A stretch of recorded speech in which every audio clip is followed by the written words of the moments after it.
Imagine a god so beloved, so radiant that his very presence brought light and joy to the 9 realms.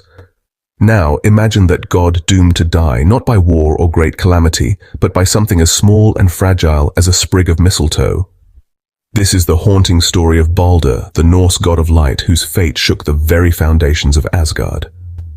Welcome to Legends Reimagined, where ancient myths are reborn and mysteries unraveled with the power of AI.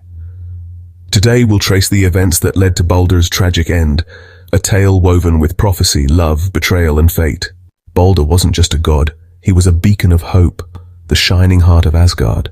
His beauty was unmatched, his kindness legendary, and his aura so bright that even shadows seemed to retreat in his presence. He was the joy of the gods, the light that filled their world.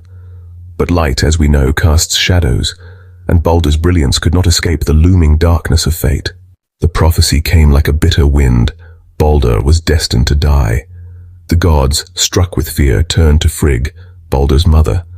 Determined to defy destiny, she traveled across the 9 realms, extracting oaths from all things, living and inanimate, to never harm her son.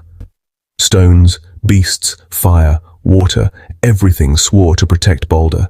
Everything, except one insignificant plant, mistletoe. For a time, it seemed the prophecy had been thwarted. Baldur, now believed invincible, became the center of the gods' games.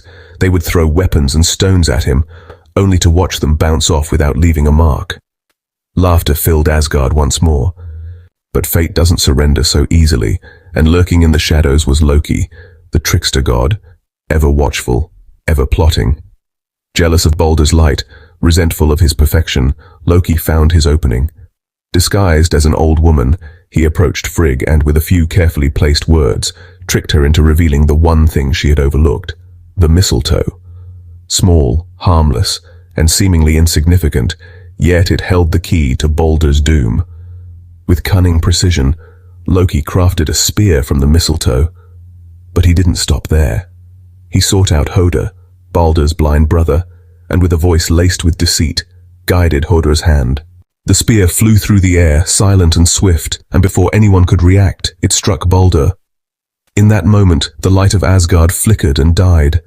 Baldur fell, his radiant aura fading into nothingness. The gods stood frozen, disbelief etched into their faces. How could this happen? How could a god so pure, so invincible, be struck down by something so insignificant? Grief gripped them, and the 9 realms trembled under the weight of their sorrow. Baldur's death was more than the loss of a beloved god. It was a catalyst, a cosmic shift